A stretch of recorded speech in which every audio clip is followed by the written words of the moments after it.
Bonjour à tous. Bonjour à tous. Bienvenue. Je ne sais pas si vous nous entendez. On voit qu'il y a pas mal de personnes qui sont déjà connectées. On est ravis de vous accueillir pour ce nouveau webinaire qui sera donc animé par Larry, qui est manager et expert SEO depuis une dizaine d'années, et par moi-même. Donc, je suis directeur et cofondateur de Foxglove. On va commencer dans quelques minutes. L'idée, c'est de faire un petit peu un état des lieux rapide, en une quarantaine de minutes, mais assez précis, de comment l'IA impacte les stratégies éditoriales et comment on peut, grâce à l'IA, en faire un levier de performance. Hop, on va attendre encore quelques minutes que tout le monde nous rejoigne. On pourra, pour ceux qui le souhaitent, partager ces slides. N'hésitez pas, c'est un peu l'intérêt des formats webinaires, à poser aussi vos questions via le chat sur les éléments qui méritent d'être précisés ou reformulés ou sur lesquels il y a des doutes. On essaiera de répondre à un maximum de questions en cours de webinaire, et puis des questions un petit peu plus importantes à développer. On les gardera pour la fin. N'hésitez pas à tout mettre dans le chat. Et puis de notre côté, on essaiera de répondre à un maximum de questions. Si on n'arrive pas à tout couvrir, on essaiera de revenir vers vous individuellement avec les réponses s'il y a besoin. Et puis, pour ceux qui le souhaitent, on partagera aussi dans l'après-midi un petit support avec une sorte de checklist pratico-pratique sur comment activer les tips qu'on va voir ensemble durant ce webinaire. Il est 31, je vous propose qu'on démarre dans une minute si ça vous va. Hop là, ouais, je vois qu'il y a encore un petit peu de monde qui est en train d'arriver. Bienvenue à tous. Allez, encore une minute et puis on se lance. Donc, durant ce webinaire, on va essayer de couvrir deux volets qui sont intéressants et importants sur cette partie IA et Stratédito. Un volet production, comment l'IA devient un formidable levier de production sur la partie édito. Et puis, de l'autre côté, en bout de chaîne, comment les moteurs IA, les LLM, impactent la manière avec laquelle on va produire nos contenus. Je vous propose de démarrer tout de suite cette session de webinaire.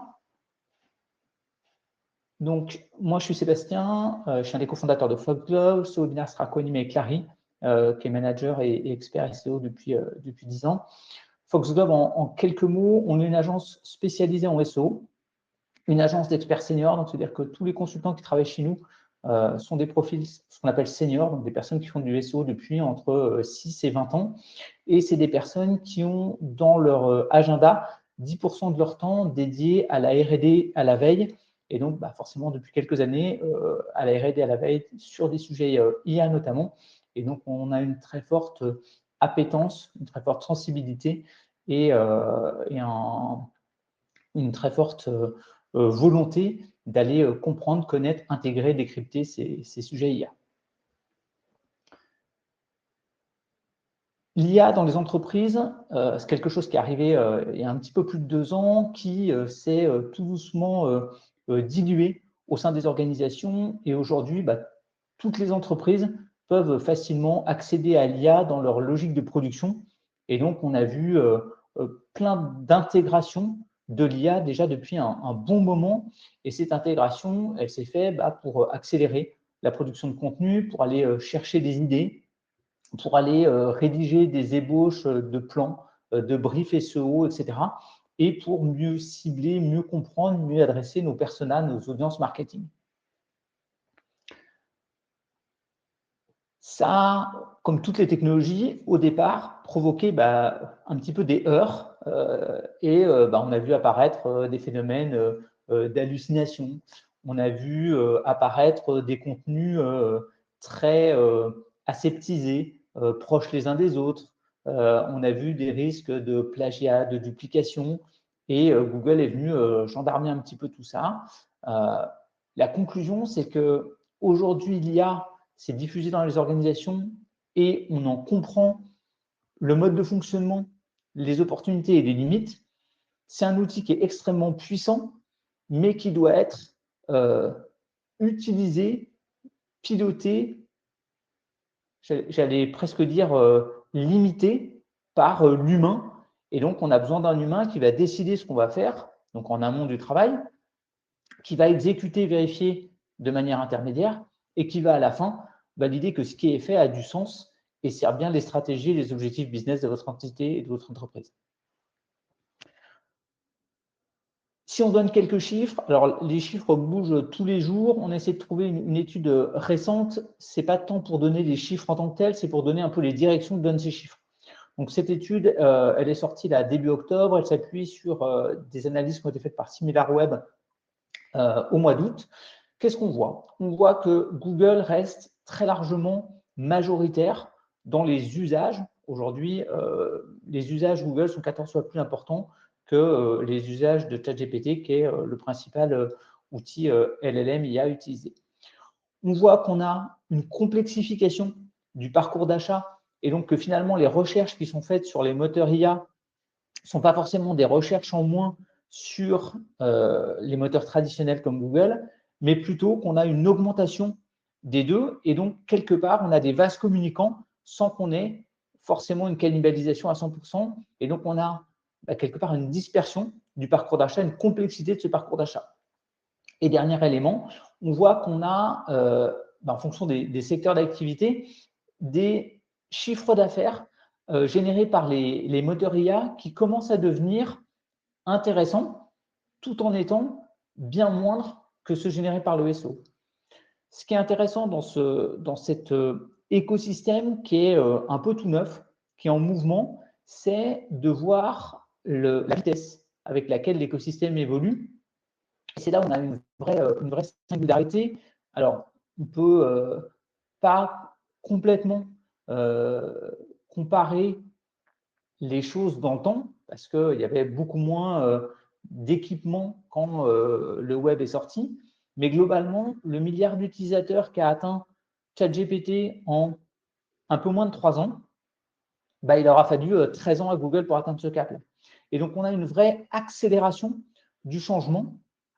Et donc, l'idée, ça va être de pouvoir s'inscrire en maîtrise dans cet écosystème qui bouge très vite, sans être débordé, sans faire les mauvais choix et d'être dans le bon time to market. Voilà pour l'intro. On va donc s'intéresser, comme je vous l'ai dit, à 2 angles. Le premier, c'est un angle qui est celui qui est le plus assimilé par tout le monde, parce qu'il est un peu plus ancien, c'est comment concrètement je mets l'IA au cœur de mes processus de production pour que je sois plus efficace sur ma partie éditoriale pour servir mes enjeux business. Donc, c'est ce qu'on va développer tout de suite avec Larry. On va d'abord le faire de manière un peu globale, un peu générique, pour pointer les différentes zones où il y a un vrai intérêt, une vraie plus-value à l'usage de l'IA. Dans un deuxième temps, on va aller dans des détails et des plans d'action très concrets, des vrais conseils applicables, des cas d'usage, et expliquer un peu comment le faire. Ensuite, on va venir s'intéresser à l'évolution des moteurs de réponse IA et comment ces évolutions impactent nos stratégies éditoriales pour pouvoir les intégrer dès maintenant dans ces nouveaux processus qui évoluent perpétuellement. Et puis, l'idée de tout ça, c'est de pouvoir vous donner une vision claire à ce moment précis, parce que, comme vous l'avez compris, on est dans un écosystème qui évolue très vite, et donc on n'est pas forcément certain de ce qui va se passer dans 6 mois, dans 8 mois, etc. Mais en tout cas, à date, vous donnez un petit peu des clés pour arbitrer, traiter correctement vos priorités pour servir vos intérêts business sans vous disperser. Voilà, donc webinaire un peu ambitieux. J'espère qu'on réussira à atteindre ces objectifs et vous sortirez de ces échanges avec des vrais tips et une vraie valeur ajoutée. N'hésitez pas, comme je vous l'ai dit, à nous poser des questions en commentaire. Larry, si tu veux, c'est à toi. J'ai vu la première question de Yeb. On y répondra peut-être un peu plus tard. Peut-être que ça répondra au fur et à mesure de ce qu'on va faire sur la partie 1 et sur la partie 2. Comme le disait Sébastien, aujourd'hui, il y a dans les processus de production SEO, elle est importante. Pourquoi? D'une, parce qu'elle change les usages qui sont les nôtres. Et ça, il y a plusieurs points qui sont plus ou moins importants. C'est la façon dont on travaille ensemble. Aujourd'hui, on est très orienté mots-clés. On cherche des mots-clés dans les outils qui sont les outils traditionnels, Href, SEMrush, pour citer les deux principaux, les deux plus connus au niveau du SEO, au niveau mondial. Mais on va aussi beaucoup partir vers le design conversationnel. On va arrêter de questionner un outil qui va nous donner des réponses et ensuite on va en faire quelque chose. On va questionner un outil, il va nous donner des réponses, on va les retravailler, on va lui demander de spécifier et ce fameux design conversationnel, il va s'améliorer. Alors au début, il y a quelques années, on avait un peu du mal, ChatGPT est sorti, on a commencé à tous un peu avancer dessus et faire nos propres prompts qui n'étaient pas toujours très qualitatifs. On verra après un exemple plus tard. Mais ça, c'est un vrai point qui va changer la façon dont on travaille, d'apprendre à parler de plus en plus avec des robots qui sont de plus en plus intelligents et qui comprennent de plus en plus que nous, on a besoin et ce dont on veut. Après, la deuxième chose, c'est s'aligner avec ce que les moteurs, enfin, l'IA l'aide à aligner le contenu avec ce que les moteurs comprennent. Les moteurs, ils comprennent une partie de ce qu'on propose. Google est le moteur le plus commun et le plus utilisé au monde, et aussi en France de loin. Et l'IA, elle va nous aider à aller plus loin dans ce que les moteurs comprennent. On va le voir avec plusieurs exemples. Aujourd'hui, la rédaction par IA, elle sert à deux choses, aller plus vite et avoir un contenu de meilleure qualité. Et elle le fait comment? Premièrement, sur identifier l'intention de recherche.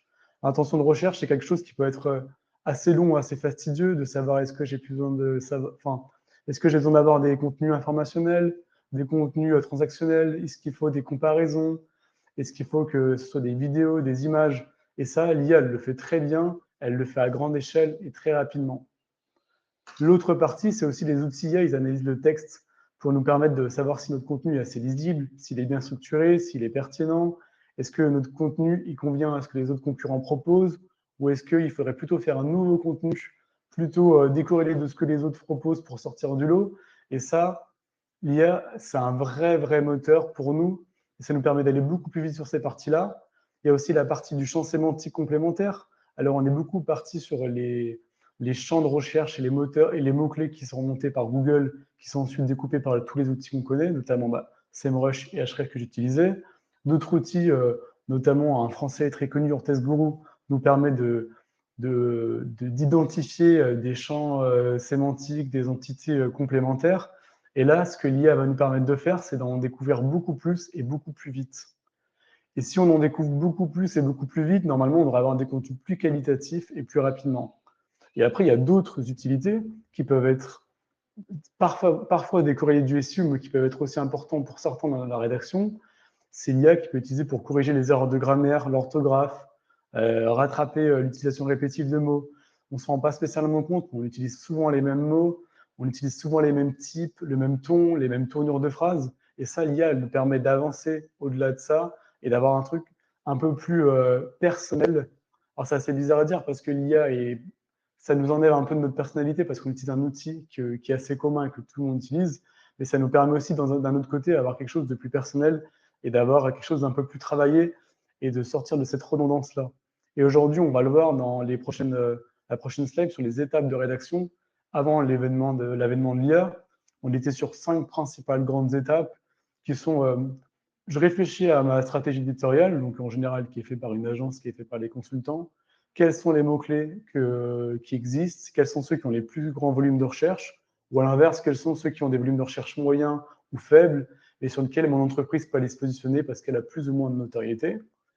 On allait toujours avoir cette même étape 2 qui est rédiger un contenu frais, original et pertinent, qui est le propre du web, avoir son contenu qui est récent, qui se détache des autres et qui est pertinent, qui apporte une plus-value. Parce que si on n'apporte pas de plus-value à l'utilisateur, on n'a pas de raison d'exister. L'étape 3, c'était analyser l'évolution des volumes de recherche. Aujourd'hui, on verra l'exemple sur la recherche de voitures. Je cherche une voiture 5 places. Est-ce que dans 5, 10 ans, mon contenu fonctionnera peut-être moins parce que les voitures 5 places, peut-être que ce sera plus du tout ce que les gens veulent. Peut-être qu'on aura des voitures moins grandes ou des voitures plus grandes. Et ça, il faut vraiment prendre le temps de réitérer et de voir, bah, OK, mon analyse il y a 2 ans, elle est peut-être plus valable, mais des fois, ça va beaucoup plus vite que ça. Une analyse il y a 6 mois, elle est déjà peut-être plus valable.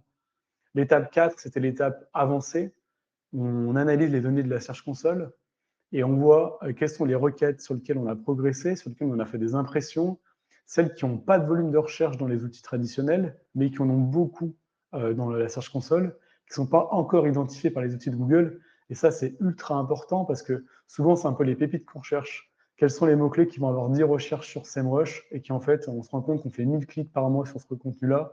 Et quand on regarde un peu la SERP, on se rend compte qu'aucun aucun concurrent n'a attaqué ce contenu parce que tout le monde s'est cantonné aux 10 recherches par mois qui paraissaient pas si importantes que ça. Et après, on réoptimise le contenu. Si besoin, tous les 2, 3, 6, 1, 2 ans, en fonction du type de contenu que vous avez besoin. Aujourd'hui, on est dans quelque chose de un peu plus poussé, avec des étapes que vous voyez ici en jaune en intermédiaire, qui sont, je fais mon étape 1, je base sur une stratégie éditoriale basée sur combien de contenu je dois rédiger, quelles sont les intentions que je dois aller cibler. La première étape, la 1A, c'est créer un ou plusieurs plans de rédaction. Là, on est plutôt dans la productivité, même dans la qualité, parce qu'aujourd'hui, un humain, quand vous allez faire un brief et vous allez donner à votre agence de rédaction, par exemple, vous allez lui donner qu'un seul brief.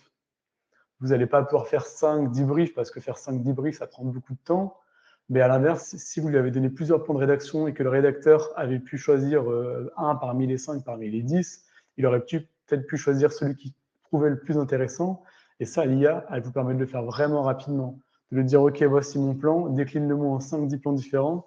Et même pour vous, ça vous permet d'ouvrir vos chakras et de vous dire, OK, ça, j'y avais pas du tout pensé. Je vais prendre ce petit point-là dans le plan 2, ce petit point-là dans le plan 3, et à la fin, je vais créer un plan qui sera plus poussé que ce que j'aurais pu créer au départ. Donc, ça permet soit d'avoir des sous-thématiques auxquelles vous n'y aurez pas pensé, ou des thématiques connexes qui, selon vous, n'auraient pas été très intéressantes dans ce contenu, mais qui peuvent l'être avec ce que les outils vous proposent. Ça, c'est un point qui est assez singulier parce qu'on parle depuis 2 ans de l'IA comme un vrai vecteur de productivité, c'est-à-dire d'accélérer la production de contenu. Mais maintenant, les progrès de l'IA font qu'on peut venir aussi intégrer une notion de qualité qui va avoir un vrai écho sur la performance globale des contenus produits. Exactement comme tu le dis, c'est qu'après, il y a toujours cette étape 2 qui est la rédaction de contenu frais, original et pertinent, qui est le propre du web et le propre d'un site. Et cette étape, elle ne change pas, mais l'étape 2, le 2C, qui est une sous-étape de la 2, elle permet de faciliter la création de médias complémentaires au contenu. Et ça, on va le voir après dans les slides qui suivent. La partie image, la partie vidéo, qui sont des parties un peu fastidieuses, longues, coûteuses, qui restent à la fois des mots, parce qu'une image, c'est des mots qui sont transposés en images, ou une vidéo, c'est des images animées plus du contenu souvent textuel par la voix, mais à la fin, ça se retranscrire aussi en contenu, ça reste pour nous du contenu et de la partie éditoriale. Et ça, c'est un vrai plus que l'IA va amener et qui, je pense, va se démocratiser très rapidement et très vite. Et les étapes 3 et 4 ne changent pas énormément. On réanalyse les volumes de recherche dans les outils, on voit ce qui a fonctionné, ce qui n'a pas fonctionné, est-ce qu'on a trouvé des contenus sur lesquels on peut s'appuyer qu'on n'aurait pas trouvé avec d'autres types d'outils. Et après, on fait un espèce de mix de tout ça entre les données de la Search Console, les outils traditionnels et les tendances de recherche des LLM. Et aujourd'hui, on peut aller beaucoup plus vite et donner des centaines de milliers de lignes de tous ces outils-là et de permettre d'avancer beaucoup plus vite que ce qu'on a pu avoir aujourd'hui sur cette partie de rédaction. Je reprends sur la partie de la génération d'images. Les images, c'est corrélé au contenu. Un contenu sans images, c'est très rare. Et la plupart du temps, les contenus sont soit des images explicatives, soit des tutos, soit des infographies, soit des images, plutôt des images d'ambiance, mais qui servent à animer le contenu. Et ces images, en termes de génération, là, on a fait un vrai pas. La génération de contenu purement éditorial, on va gagner en qualité, en productivité. Mais là, en termes de génération de contenu image, c'est beaucoup plus que ça. On a des créations visuelles qui sortent de ce qu'on peut avoir. On sort un peu des banques d'images qui ont été vues et revues. On voit souvent les mêmes images sur la plupart des sites qui traitent de la même thématique. Et ça nous permet de vraiment aller plus loin Et cette partie de prompting qu'on verra après, ça va vraiment nous aider à aller faire gagner en qualité nos contenus éditoriaux. Et l'autre partie qui est aussi très importante, qui est la partie optimisation vidéo. Alors là, on parle de YouTube. Pourquoi YouTube? Parce que YouTube, c'est le deuxième moteur de recherche après Google. C'est un des canaux vidéo, enfin, c'est le plus utilisé. Malheureusement ou heureusement, je ne sais pas, YouTube a un peu enterré tous les autres médias vidéo qui ont existé et qu'on a connu, notamment Dailymotion, qui était un Français. Et cette partie vidéo, elle est d'autant plus importante. Pourquoi? Parce qu'on sait que les contenus qui sont des contenus vidéo sont beaucoup plus engageants que les contenus images ou que les contenus éditoriaux. Donc on peut faire des contenus beaucoup plus rapides, beaucoup plus originaux sur la partie vidéo, très rapides, à moindre coût et qui peuvent en plus aider notre SEO.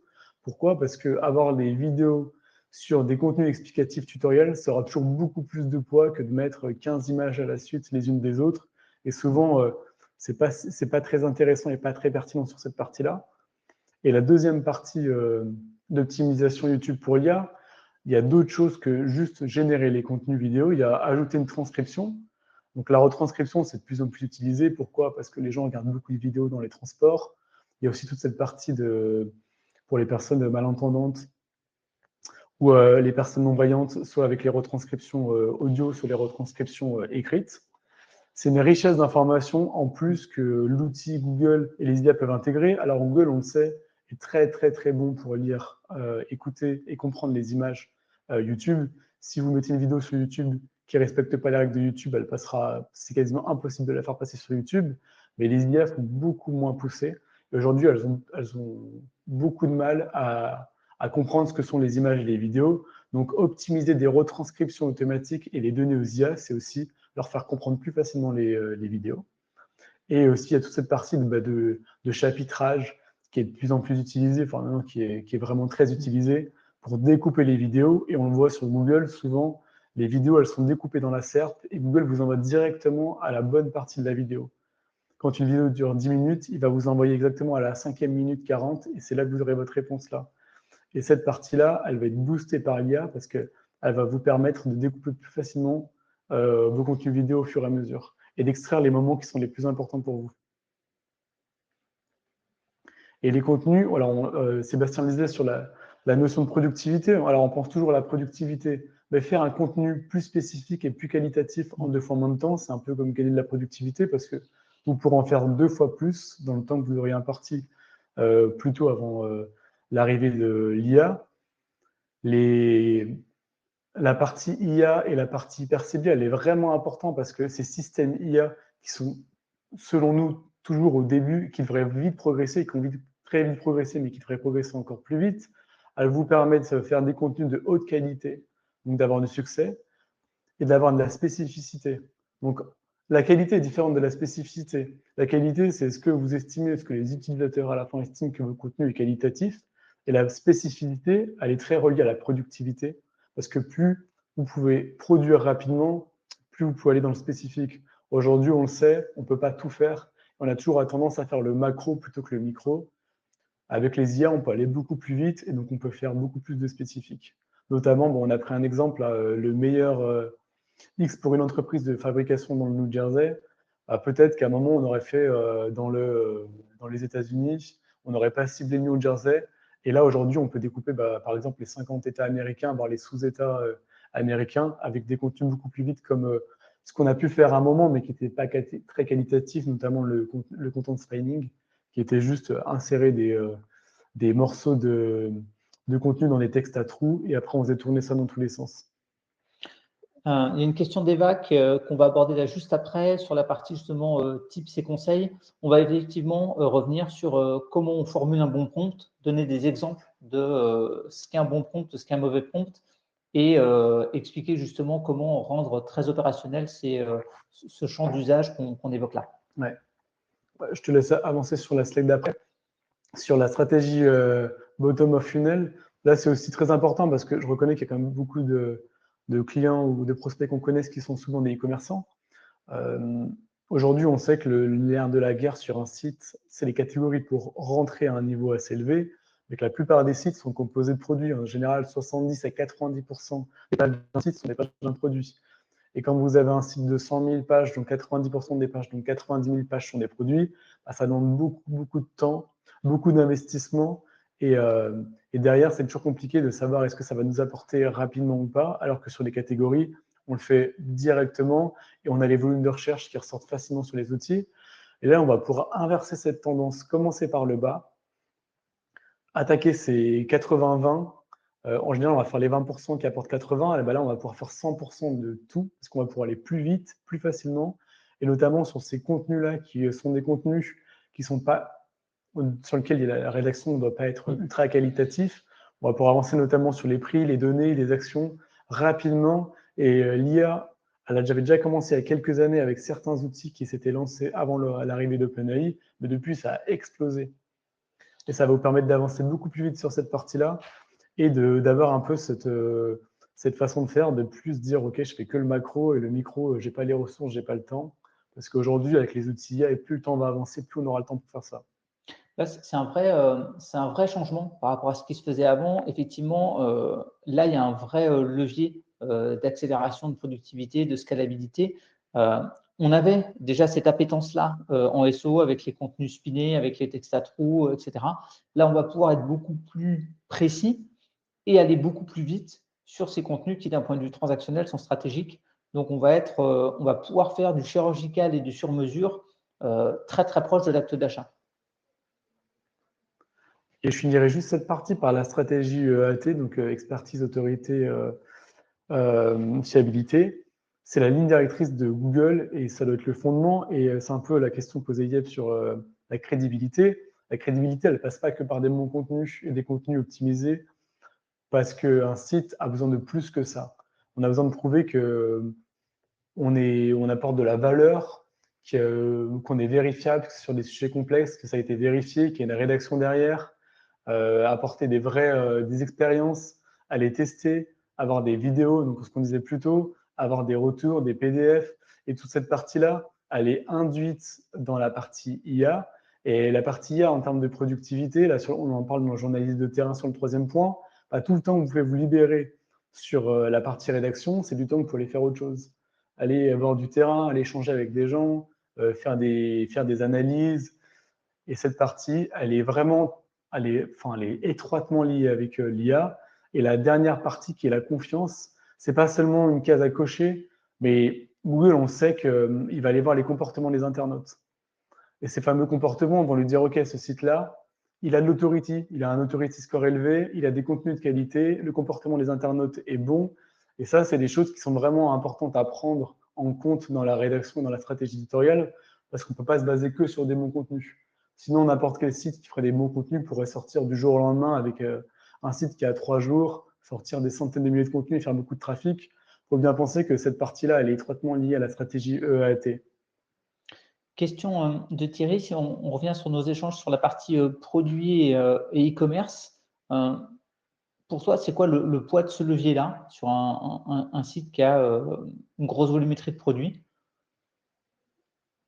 Sur ce levier-là, il n'y a pas. Souvent, ce qu'on voit chez nos clients, c'est beaucoup de produits qui n'ont pas de description, qui ne sont pas optimisés, qui ont les mêmes balises title, les mêmes balises H1, notamment quand c'est des dérivés. Alors, des fois, ce n'est pas simple si on vend des vis de voiture, des écrous, et qu'on en a des 2 mm de diamètre ou des 3 mm de diamètre. C'est difficile pour un humain et c'est aussi redondant et un peu fastidieux de le faire. Le but, c'est pas spécialement de faire de la FAQ, c'est juste de prendre toutes les informations, lui dire, OK, moi, j'ai pas besoin d'avoir un contenu de qualité, et on le sait très bien que le contenu que vous ferez sur vos vis, vos écrous, il sera pas de qualité. La question, c'est d'éviter d'avoir des pages trop proches les unes des autres et d'attaquer, d'avoir des prompts qui sont préfaits, lui donner les bonnes indications en entrée. C'est ça le plus compliqué, c'est d'avoir les bons tableaux, les bonnes indications en entrée, et à la fin, leur sortir quelque chose d'important. Pourquoi c'est important sur les gros e-commerçants et pas que sur les gros e-commerçants? Parce que même un site qui fait que 10 000 produits, enfin, je dirais que 10 000, ce qui n'est pas, c'est, on dirait, un site moyen. Rédiger les contenus de 10 000 produits, c'est un vrai travail de tous les jours pour des équipes. Et sur cette partie-là, on n'a pas beaucoup de trafic à chercher unitairement par page, mais faire 3 visites de plus fois 10 000, ça fait déjà 30 000 visites de plus par mois. On a deux questions suivantes. Une d'Estelle sur le temps qu'il faut pour faire un bon contenu qualitatif via des outils comme ChatGPT, et une question d'Ineb sur comment on entraîne ces modèles à avoir de l'expertise. Ce que je vous propose, c'est de passer justement à la partie un peu pratique de ce webinaire. Je pense que ça y répondra et on y reviendra justement de manière un peu spécifique une fois qu'on aura validé les exemples qu'on vous partageait. Ouais, je pense qu'on regardera la question d'Estelle et Yeb parce qu'elles ne sont pas traitées directement, mais elles sont assez intéressantes. On verra plutôt sur la fin. Oui, c'est ça, mais surtout les exemples qu'on va donner vont permettre quelque part de donner des pistes de réflexion et de réponse qu'on formalisera juste derrière. Donc, on vient de le voir, il y a un champ d'usage de l'IA dans la production qui est absolument colossal par rapport à ce qu'on connaissait il y a 4 ans, on va dire, avant l'arrivée des IA. Tout était compliqué, tout prenait du temps et tout était limitant, entre guillemets. Et donc, on avait un petit peu ce que disait Thierry, du mal à savoir, dans le temps imparti, qu'est-ce que je dois faire, par quoi je commence et à quoi je dois renoncer. Ce qu'on voit là rapidement, c'est qu'avec l'IA, on a des vrais gains de productivité, des vrais gains de qualité, et donc des arbitrages qui vont être un petit peu différents. Des choses qui, en volumétrie, étaient très importantes vont pouvoir être traitées. Des choses qui demandaient beaucoup de temps de préparation d'un point de vue qualitatif vont pouvoir être traitées. Et si on mixe les deux, on a un terrain de jeu qui est assez sympa pour aller chercher de la performance SEO. Si on rentre dans le détail avec des cas concrets, je te laisse reprendre la main, expliquer un petit peu justement ce qu'on peut attendre d'un outil IA d'assistance et comment bien le maîtriser, comment bien travailler avec lui pour qu'il y ait des synergies et un maximum d'efficacité. Là, on l'a mis en titre de la slide, l'IA est un assistant par un magicien. Ça répond en partie à la question d'Estelle sur le temps. Le temps dépend de quel type de contenu je vais faire, quelle est la qualité du contenu dont j'ai besoin.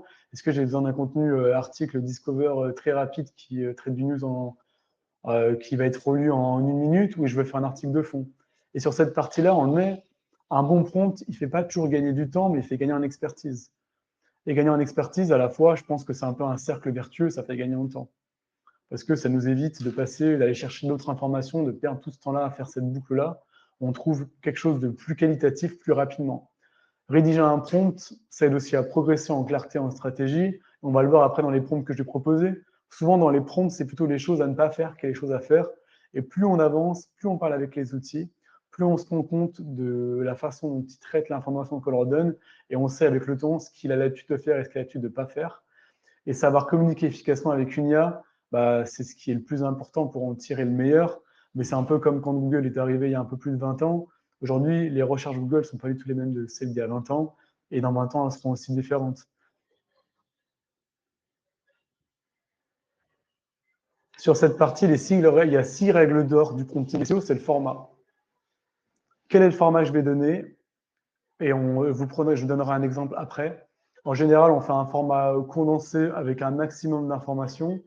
L'idée, c'est d'éviter un peu toutes les informations un peu inutiles. On va vraiment au centre, pas de parasitage, on va vraiment au centre du sujet. Après, on lui propose des instructions précises. On veut le ton, le style, comment ma boîte parle, quel est le type de boîte que j'ai, quels sont les termes que j'aurais utilisés légalement, toute cette partie-là juridique. Le contexte, avoir un contexte clair. Qui sont les personnes que je cite, quel est mon site, quelle est ma cible, quel est mon objectif. À savoir que ce contexte clair, il peut être un peu moins clair, parce qu'au départ, on n'a pas forcément cette vision de qui sont nos cibles, quel est notre objectif. Et on le verra avec l'exemple dont je propose juste dans la scène d'après.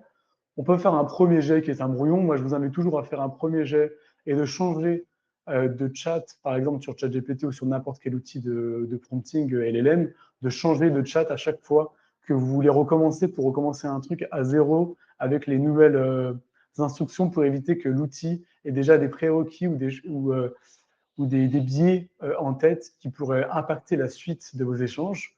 Les contraintes SEO qui sont celles que les agences en général vous donnent, les mots-clés qu'on vous donne, les mots-clés secondaires, la structure que le consultant aimerait que vous ayez, la longueur de contenu, et la partie, le prompt vague. Le prompt vague, il faut l'éviter, sauf si vous voulez avoir un maximum d'informations. Sauf si ça devient une source. ça devient une source. Si vous voulez juste commencer par un contenu, vous lui demandez de vous donner un maximum d'arborescence et que vous ne connaissez pas spécialement la thématique, ou c'est une thématique, vous avez l'impression d'avoir tout fait et vous vous dites, bah, tiens, mais qu'est-ce que je pourrais faire de plus? Bah, commencer par un prompt vague, c'est intéressant. Si vous avez déjà en tête ce que vous voulez attaquer, ce n'est pas très intéressant de le faire. On a deux questions dans le chat. Là. Une de Thierry sur laquelle on reviendra un petit peu après. C'est OK, une fois que je fais de la quantité, comment je le contrôle humainement? Est-ce que c'est du picking? Est-ce qu'il y a d'autres méthodes? Donc ça, on viendra là-dessus à la fin de cette section-là. Et puis une question d'Apolline qui nous disait qu'elle a travaillé avec un expert IA qui lui conseillait de ne pas tutoyer une IA. Est-ce que tu as un avis sur ce sujet? C'est peut-être un défaut du côté français, mais moi j'ai tendance à tutoyer l'IA, à savoir que c'est que les IA sont beaucoup basées sur de l'anglais. Avec l'anglais, il n'y a pas cette notion de tutoiement-vouvoiement. Je ne m'étais jamais posé la question honnêtement, et je ne suis pas sûr que ça a un impact très important, mais à creuser. Désolé Apolline, je n'ai pas la réponse à cette question-là tout de suite. On ira faire un petit check du côté de nos consultants pour voir s'ils ont un avis sur cette question-là. Là, on va prendre un exemple de prompt. Alors, j'ai pris exprès un prompt qui était très… je ne sais pas si vous arrivez à le lire de votre côté, je vais vous le lire. Je lui ai dit, je veux que tu rédiges un article SEO sur la thématique choisir une voiture 5 places. J'ai fait exprès de prendre quelque chose de très générique et d'abord, quand même, cette question de SEO et lui donner la thématique pour qu'il ait quand même une première approche de ce que je veux. J'ai mis qu'une partie de la capture, mais on le voit ici. Le contenu, c'est essentiellement découpé en liste à puces. Alors, si c'est pour avoir une synthèse, pour avoir une arborescence, savoir sur quoi je vais attaquer, c'est une bonne chose. Si vous comptiez l'utiliser sur votre site, ça va être très compliqué d'avoir un contenu de 2000 mots qui enchaîne que des listes à puces. Ici, il n'y a aucune marque citée. Alors, je n'ai pas demandé de ne pas citer de marque ou de citer une marque, mais en général, quand les gens cherchent des voitures, souvent, ils se posent la question de quelles sont les marques à aller chercher, quelles sont les marques à ne pas aller chercher, et pourquoi cette marque est intéressante et cette marque n'est pas intéressante. Là, l'article, on ne voit que le début, mais l'article était beaucoup trop long pour le média souhaité. On était sur du plus de 2500 mots, alors que d'habitude, on est plutôt sur des articles de 700 à 1000 mots. Donc, si on ne fait pas ces précisions, on retombe vite dans le trop large. Et là, il n'y a aucune source qui est citée dans tout l'article qui est proposé. Et si on prend quelque chose de beaucoup plus travaillé, alors je vais vous le lire aussi parce que je pense que ce n'est pas facile à lire. Je vais demander, en tant que rédacteur spécialisé pour une revue automobile de référence, je veux que tu me rédiges un article SEO sur la thématique suivante. Comment choisir un SUV 5 places à moins de 20 000 €? L'article doit être accessible et compréhensible par les néophytes du milieu automobile. Le ton doit être neutre. Une gamme ou une marque ne doit pas être mise en avant ou dénigrée. Et l'article doit suivre le plan. Alors, je lui donne un plan SEO, un H1, des H2, des paragraphes. Et je lui demande de me donner aussi un peu plus de les médias, un peu de les changer, pas seulement mettre des paragraphes, des listes à puces, des tableaux. Je lui laisse le choix de le faire ou de ne pas le faire. Et de bien penser que les voitures qui doivent être mises en avant doivent être des voitures qui sont accessibles et autorisées à la vente sur le marché français. Et que toutes les sources qu'il me donne doivent être sourcées, pas me donner des chiffres. Je veux vraiment les liens qui sont derrière. Pas spécialement pour les réutiliser, mais pour moi, être sûr que ce qu'il me propose est beaucoup plus intéressant. Et là, on voit que le prompt, il est beaucoup plus précis. Pourquoi? Parce que je lui demande des SUV 5 places. Parce que des voitures 5 places, il y a beaucoup de types de voitures. Là, je veux vraiment faire un article que sur les SUV. Si vous ne saviez pas le type d'article, le type de voiture que vous voulez cibler, c'était intéressant de prendre le premier prompt. Comme ça, il aurait pu vous proposer les SUV, les voitures plutôt utiles pour la ville, donc les voitures un peu les Smart, les Twingo, les voitures plutôt pour la campagne.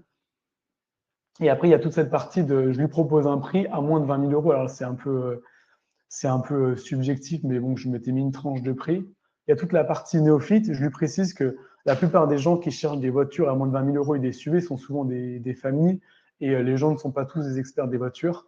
Donc, ça ne sert à rien de parler de moteur, de moteur de chevaux aussi. Ça ne sert à rien d'aller dans le nombre de cylindres, toutes ces explications qui n'intéressent pas spécialement les gens, d'avoir quelque chose de plutôt large. Et on le voit en termes de contenu, les paragraphes ils sont beaucoup plus clairs et beaucoup plus courts. Donc, je vous ai mis les 2 premiers paragraphes. Je vous ai mis aussi un exemple à droite. Il y a à la fois des tableaux comparatifs qui sont très intéressants, avec les types de moteurs, est-ce que c'est des voitures neuves, d'occasion, le prix sans option, le prix avec option, ce qu'il faut retenir de spécifique sur cette marque-là et sur ce modèle-là. Et après, il y a tout le découpage en liste à puces. Et là, on a un contenu forcément qui va être revu par l'humain, mais qui est beaucoup plus précis. Il y a tout ce découpage qu'il n'y avait pas dans l'article d'avant. Est-ce que vous cherchez premièrement une voiture d'occasion ou une voiture neuve? Est-ce que vous êtes sûr de vouloir un SUV parce que voici les atouts d'un SUV? Est-ce que c'est l'habitacle ou le coffre qui vous intéresse? Si ce n'est pas le cas, il faudrait peut-être aller prendre un break qu'un SUV. Et là, on a quelque chose de beaucoup plus précis et beaucoup plus utile. Je te laisse avancer, Sébastien, juste sur la prochaine slide. Ouais, je viens de la passer. Oh, pardon. Ça répond plus ou moins à la question d'Estelle, quel est le temps normal pour un article. En fait, il n'y a pas vraiment de réponse claire à ça. Il y a une nécessité d'apprendre à bien maîtriser les prompts pour avoir justement une matière qui va être générée, qui va être déjà assez qualitative. Et ça fait un peu le mix avec la question d'Inep, c'est comment on fait rentrer de l'expertise dans une IA. Ben, on fait rentrer de l'expertise en partie au travers du prompt qu'on va faire. Et puis, l'intérêt de l'IA, ça va être aussi d'avoir un travail itératif. Et donc, c'est là où c'est intéressant, sur les textes à forte valeur ajoutée, sur les contenus où on veut vraiment démontrer et prouver une expertise, d'avoir une personne qui va, quelque part, avoir cette expertise et venir challenger, faire itérer l'IA en venant intégrer ces éléments qui vont permettre à chaque fois de se recentrer sur ce qu'on veut. L'idée étant d'arriver à un système qui, je ne sais pas pour toi le bon calibrage de temps, mais entre un temps d'un contenu que tu fais à la main et un temps d'un contenu que tu génères par IA, c'est quoi pour toi le bon ratio? Je pense que 1 pour 2, enfin, gagner 50% du temps, pour moi, ça me paraît être un bon ratio. Je pense qu'il ne faut pas idéaliser la chose en disant je vais pouvoir faire 10 fois plus de contenu que ce que j'ai fait habituellement. Mais si tout le monde était 2 fois plus productif, ce serait déjà un temps à la fois pour la rédaction, mais tous les aspects du digital, ce serait déjà un temps énorme de gagner, d'aller 2 fois plus vite ou de s'économiser 2 fois plus vite sur ces parties-là. Donc je pense que le 1 pour 2 me paraît plutôt intéressant sur cette partie. Donc ça, c'est sur la partie édito. Effectivement, sur des fiches produits, là, la notion de temps et de scalabilité est un peu différente. C'est ça, ouais. Question de Rama qui demandait comment plutôt on pouvait s'assurer qu'un contenu qui est généré ou travaillé avec l'aide d'un assistant IA correspond aux règles EAT. C'est quoi pour toi les bons marqueurs, les bons checks? En fait, pour moi, les règles EAT, elles ne dépendent pas de la rédaction, elles dépendent de ce que vous êtes et de votre site, de votre entreprise. Aujourd'hui, c'est l'autorité, la fiabilité. Donc tout ce qui tout tourne autour de ça, c'est est-ce que vous avez les bons auteurs? Est-ce que votre site a la bonne fiabilité? Est-ce que vous avez les bons signaux utilisateurs? Ça, l'outil ne va pas spécialement directement les toucher. Mais si vous êtes capable, là, je pars du principe que c'est plutôt une aide à la rédaction. Normalement, on est tous d'accord que chaque personne qui gère son contenu est censée être un expert de son contenu. Et cette question-là, c'est comment est-ce que lui va pouvoir diffuser plus de contenu d'experts, donc être plus présent sur Google, donc de gagner en EAT, parce que plus vous êtes présent, plus vous allez avoir des signaux positifs d'utilisateurs, plus vous allez gagner des liens, plus on va parler de vous. Donc c'est un peu un effet boule de neige. C'est comment est-ce que multiplier les contenus et avoir des contenus de qualité va faire en sorte que vous soyez davantage connus. Et là, je vais prendre l'exemple typique de la santé. En santé, quand on parle de contenu santé, on parle tous de... Enfin, tout le monde va penser à Doctissimo. Je pense que c'est le site le plus connu. Pourquoi? Parce que ces contenus sont quand même censés être des contenus qualitatifs, revus par des experts. Les utilisateurs viennent très souvent, c'est le site le plus visité dans la santé. C'est cet effet boule de neige. Et pour ce site-là, qu'est-ce que l'IA va lui permettre? Ça va lui permettre d'avancer plus vite, de faire peut-être plus d'articles. Si on part du 1 pour 2, donc de faire 2 fois plus d'articles. Et d'être 2 fois plus d'articles, c'est pas normalement, mathématiquement, on va dire être 2 fois plus présent sur Google et d'avoir 2 fois plus de visites. Et Claude intervenait également dans le chat pour préciser que la ligne éditoriale était importante et donc elle pouvait aussi se calibrer en donnant des inputs à l'IA sur votre positionnement de marque, votre ligne éditoriale, le ton que vous souhaitez, ce qu'on avait évoqué quelques slides plus haut sur les règles pour avoir un bon prompt. Je crois que le temps file, on est un peu… Ouais, je vais aller rapidement là sur gagner en productivité parce que on en a déjà parlé, mais comment est-ce que concrètement on gagne en productivité? on a beaucoup parlé, ça nous permet d'avoir plus d'idées, plus d'angles, plus rapidement. Ça nous permet aussi d'optimiser toute la partie SEO, les meta-titles, les descriptions, les HN plus rapidement. Et là, on va le voir juste la slide d'après. Ça vous permet d'avoir une rédaction, une réécriture et une amélioration plus fluide, avoir une traduction peut-être plus optimisée et faire des résumés. Ça vous fait aussi permet d'avoir une rédaction partielle ou complète de fiches produits, donc ce qu'on disait plus tôt. Et là, on n'est pas du tout dans le 1 pour 2, on peut être facilement dans le 1 pour 10 sur des parties fiches produits. Et ça vous permet aussi, après, a posteriori, d'automatiser l'analyse des données pour identifier rapidement ce qui a fonctionné et ce qui n'a pas fonctionné. Et là, j'ai pris l'exemple typique sur la prochaine slide de Screaming Frog. Pourquoi? Parce que c'est le crawler le plus commun et qui peut être utilisé par tout le monde. Il y a une licence gratuite qui vous permet de crawler 500 URL. Et à l'intérieur de Screaming Frog, il y a quelque chose de très puissant qui est la possibilité de le connecter à des API. Donc là, je l'ai connecté, par exemple, à ChatGPT, et on peut lui demander, en crawlant le site, donc on est d'accord que le crawl, c'est le fait de parcourir le site par un outil.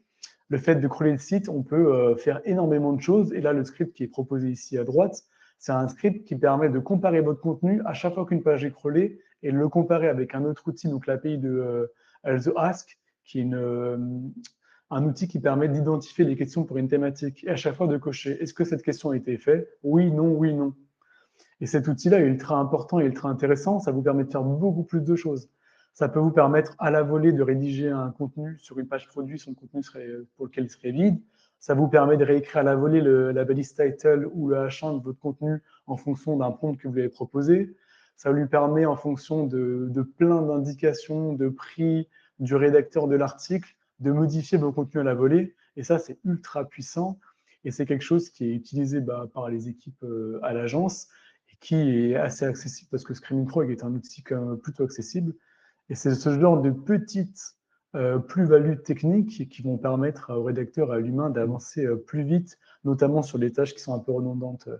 Oui, faire ça avant à la main, c'était dédié à certaines pages ultra spécifiques et ça prenait un temps important. Maintenant, on peut aller beaucoup plus vite et on peut avoir des inputs beaucoup plus réguliers.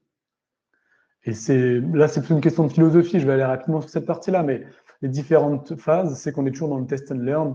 Nous, comme vous, comme la plupart des acteurs du digital, on est encore en phase d'exploration. L'IA et les outils ne sont pas là depuis si longtemps que ça. Et vraiment, le but, c'est de tester un maximum, de voir les limites, les bénéfices, tester au fur et à mesure, définir des critères. OK, est-ce que c'est des impressions, des clics, des conversions qui vont m'intéresser sur ces contenus-là?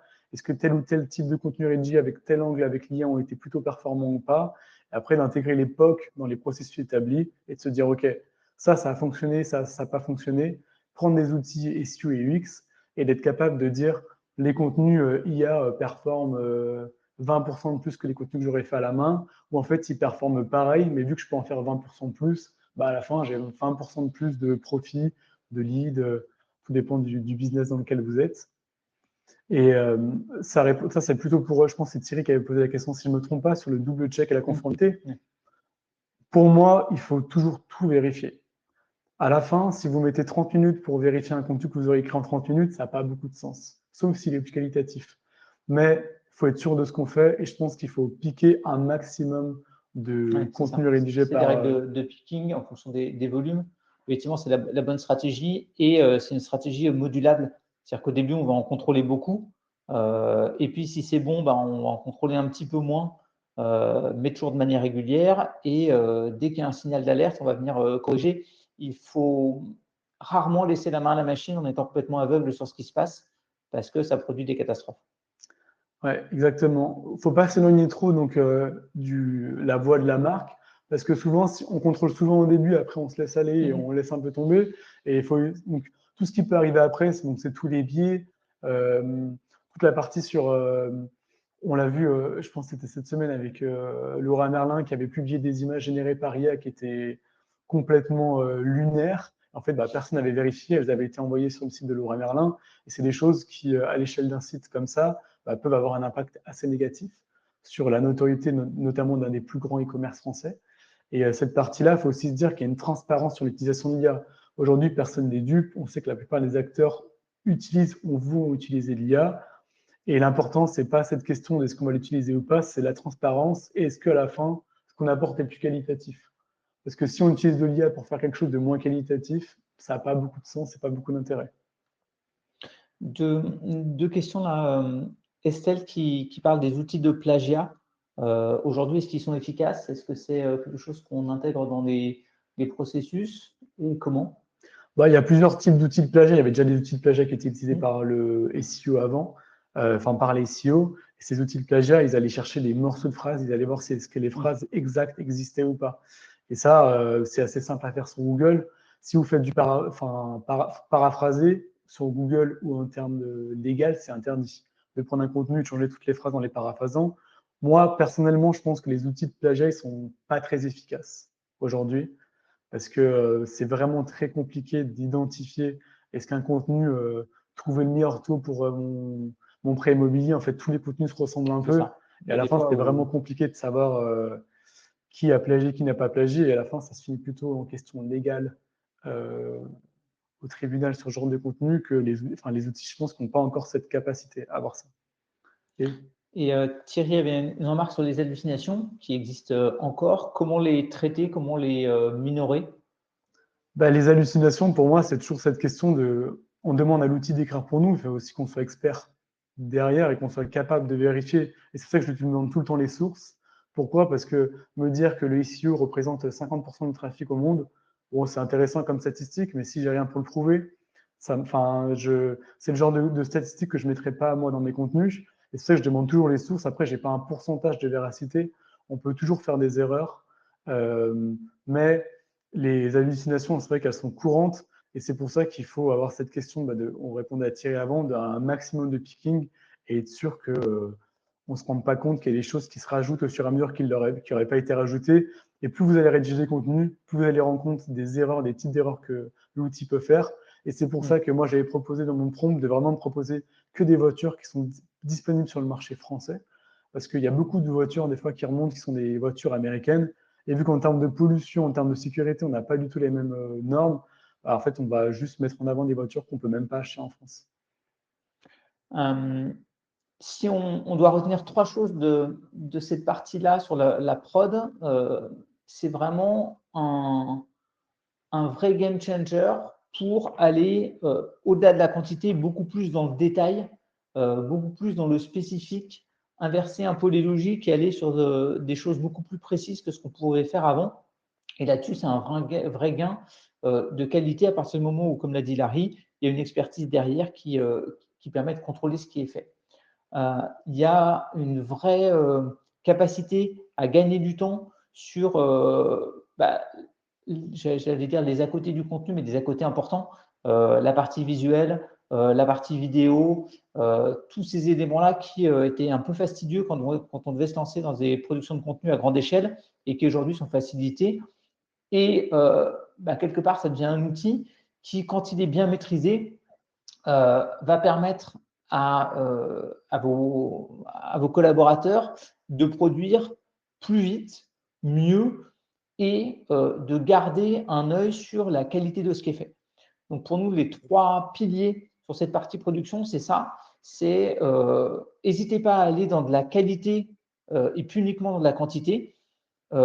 Utilisez l'IA pour tous les petits à côté qui étaient un petit peu complexes, un petit peu coûteux et sur lesquels il y a des vrais gains à aller chercher et rester maître à bord de ce qui se passe au niveau des outputs des outils.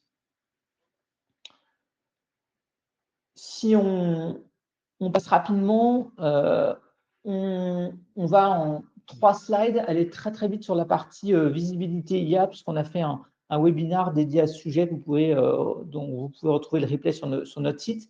Mais c'était pour nous hyper intéressant de revenir en quelques slides sur qu'est-ce que ça change concrètement sur le travail éditorial de vos équipes. Rapidement, la base, c'est de comprendre comment travaillent les moteurs IA et qu'est-ce qui se passe sous le capot. Quand on va faire un prompt, l'IA va aller générer plusieurs recherches en simultané. Et ces recherches, elles vont être retravaillées par l'IA avec des déclinaisons et avec des terminologies qui sont proches pour venir élargir la richesse sémantique.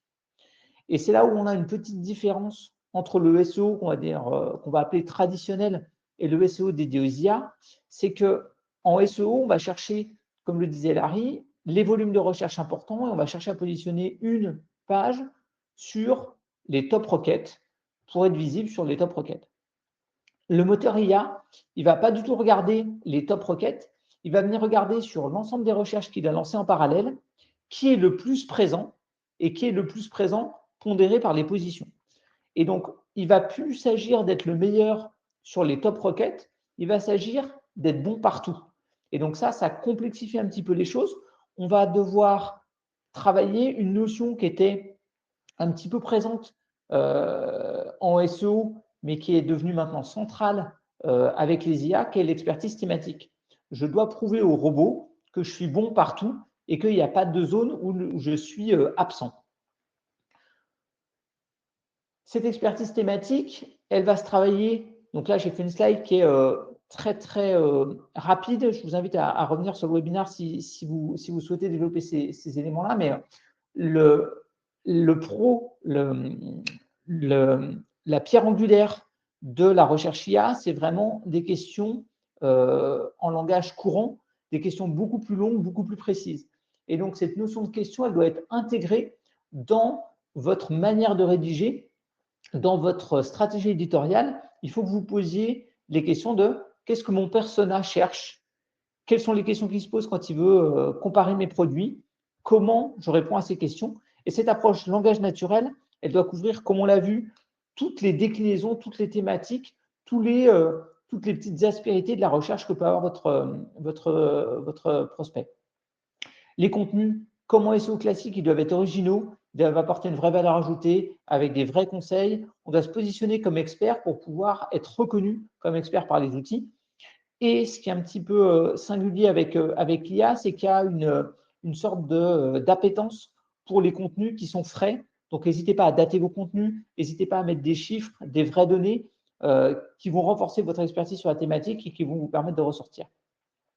Les contenus, ils doivent être un petit peu comme en SEO, rédigés de manière claire, avec des phrases courtes, une idée par phrase. Ils doivent être hiérarchisés, le balisage comme on le connaît. Ils doivent être structurés. On doit avoir des éléments agréables à lire. On l'a vu dans les résultats de prompt sortis par Larry dans les exemples qu'on a donnés.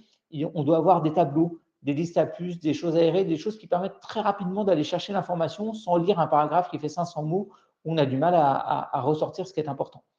Et bien évidemment, tout ce qui facilite la compréhension par les algorithmes.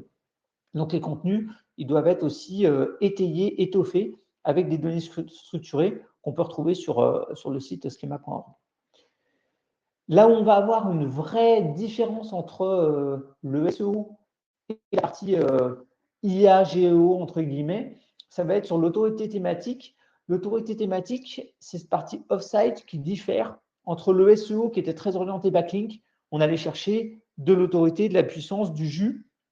Et l'objectif, c'était d'avoir une puissance sur le domaine et sur la page qui permettait de passer devant les concurrents avec les autres éléments pris en place dans les critères de ranking de Google. Aujourd'hui, sur la partie IA, cette partie backlink, elle n'a plus du tout d'intérêt. Ce qu'on va chercher, c'est à être cité. Ce qu'on va chercher, c'est des mentions. Et donc, il va falloir avoir des stratégies pour venir identifier quelles sont les sources qui sont consultées par les moteurs IA pour pouvoir ensuite apparaître dans ces sources.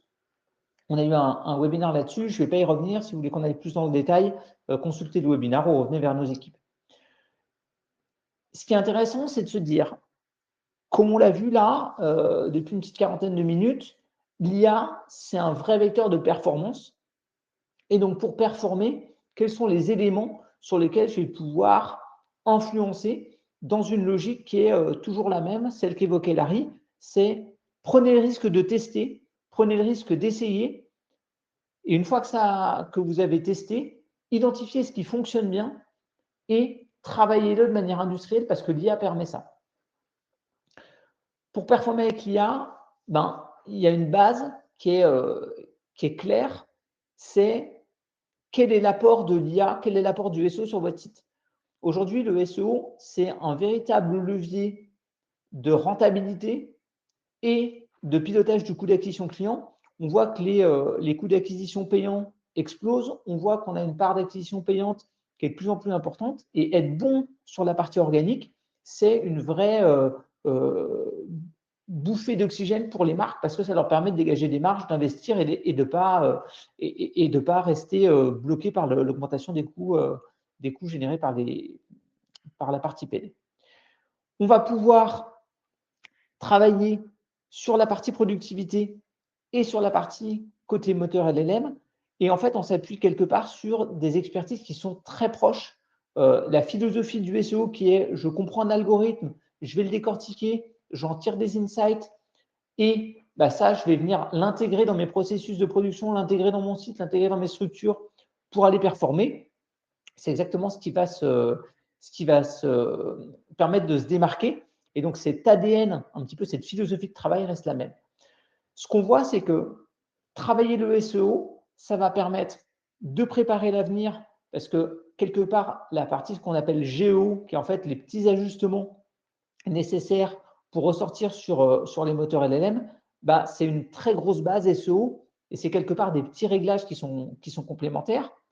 Et ce qui va être important, ça va être dès maintenant de commencer à appréhender parfaitement les processus de production et comprendre ce qui se passe d'un point de vue LLM. On a vu qu'il y avait une accélération de ces phénomènes-là. Ce qui va être intéressant, ça va être de comprendre ce qui se passe. On est dans un écosystème, on l'a dit, on prend un petit peu de pincette, mais qui évolue beaucoup. Ce qui était valable au mois de mars, j'ai vu une question de Fanny qui demandait OK, quelle est l'importance des Reddit aujourd'hui. Il y a 15 jours, c'était hyper important et aujourd'hui, ça l'est beaucoup moins parce que Google a changé des règles. Et donc, en fait, tout ce qu'on dit là, c'est valable à un instant T. Ça veut dire qu'il faut être ouvert et comprendre ce qui se passe. Ça veut dire qu'il ne faut pas paniquer. C'est des changements qui peuvent, parce qu'on lit 50 infos par jour qui partent dans tous les sens, créer une forme d'anxiété. Il n'y a pas de raison d'avoir une relation anxiogène avec ces évolutions-là. Il faut juste prendre du recul, s'appuyer sur de la data pour comprendre ce qui se passe, à quel moment il y a des moments de bascule, à quel moment je travaille en même temps mon SEO et mon GEO, et donc c'est intéressant, et à quel moment je vais choisir de faire ces petits réglages. Et donc l'idée, c'est de se dire, je vais optimiser avec l'IA mes process de production, je vais m'intéresser énormément à ce qui se passe dehors pour savoir à quel moment je dois accélérer ou pas, et c'est ça qui fera les bases d'un succès et d'une performance avec l'IA. Ces deux sujets sont des sujets qui doivent être portés à égalité. Et donc, vous devez avoir une partie de votre temps qui sont dédiés à ces deux sujets-là ou vous faire accompagner si vous avez besoin d'accélérer là-dessus.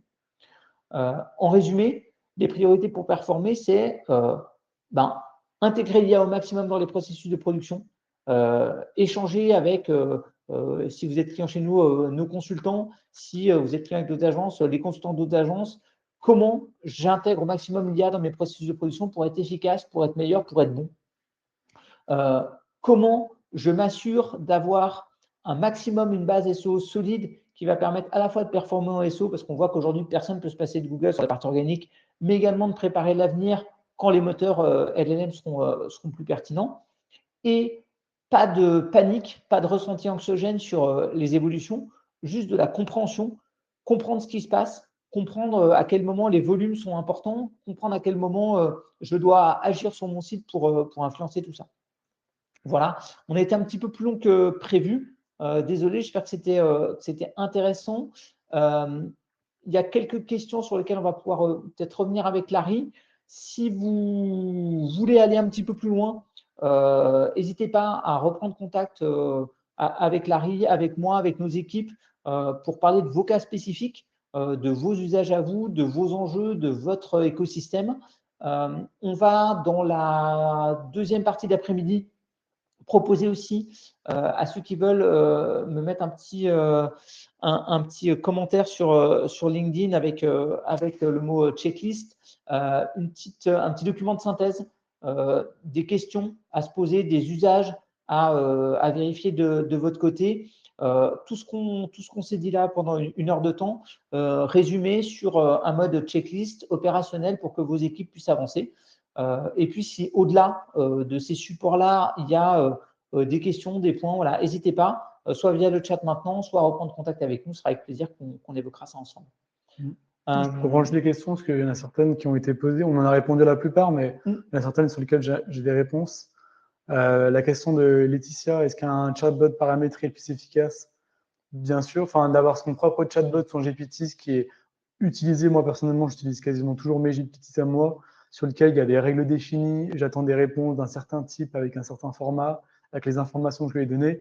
Quand je suis sur certains points, notamment sur la création de workflow, d'automatisation, je passe toujours par mes GPTs à moi. Après, c'est vrai que pour connaître une formule sur Google Sheet que je ne connaîtrais pas, je passerai par le format le plus simple, enfin, le format générique de GPT. Aziz posait la question, quel est le niveau de difficulté rencontré pour connecter Screaming Frog à ChatGPT? Je dirais moyen, parce qu'il faut toujours un petit niveau quand même pour utiliser Screaming Frog, mais maintenant, il y a des prompts, il y a des scripts automatisés qui sont déjà créés dans Screaming Frog. À savoir que là, vous pouvez connecter quasiment tous les outils LLM, et en plus, bon, maintenant qu'on peut utiliser les outils, créer un script grâce à ChatGPT ou Claude, c'est beaucoup plus facile qu'il y a 3-4 ans, il fallait vraiment l'écrire entièrement à la main. Il y a Rama qui a posé la question, peut-on distinguer efficacement le contenu généré par l'IA et le contenu humain? En fait, ça répond aussi, enfin, c'est la même question à peu près d'Estelle sur les contenus générés 100% par une IA avec un prompt de qualité, est-ce qu'ils sont pénalisés ou pas? À savoir que moi, peu importe que le contenu soit généré par IA ou pas. La question, faut pas, quand vous lisez un contenu, est-ce que vous posez la question, est-ce qu'elle a été générée par l'IA ou pas? Vous posez la question, est-ce qu'il a répondu à ma question? Est-ce que je le trouve pertinent? Est-ce que j'ai envie d'en savoir plus? Google l'a dit, les contenus générés par IA ne seront pas pénalisés. Et c'est pas parce qu'ils ne sont pas pénalisés aujourd'hui qu'ils ne le seront pas dans 5 ans. Et la question de 100% généré par une IA, j'ai toujours ce doute de un contenu qui est 100% généré par IA, il est toujours à reprendre. Soit vous avez le prompt parfait et vous tombez sur le bon contenu, et pour moi, il est toujours à modifier. Donc, ça revient à la question de tirer plutôt sur le picking. J'y crois pas trop à un contenu 100% généré par IA.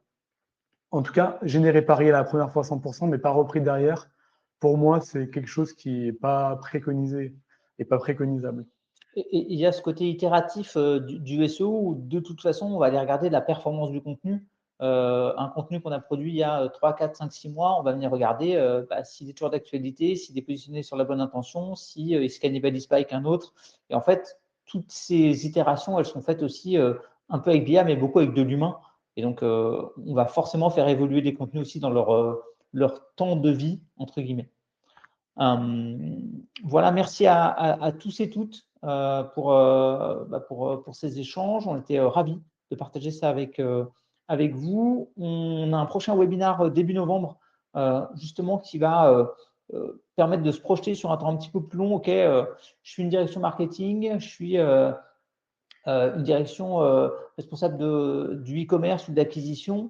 Comment je prépare 2026 sur mes synergies entre SEO, GEO, évolution, comment je peux être efficace dans ma planification pour être prêt, pour être meilleur que les concurrents. Donc, c'est ce qu'on abordera le 6 novembre prochain.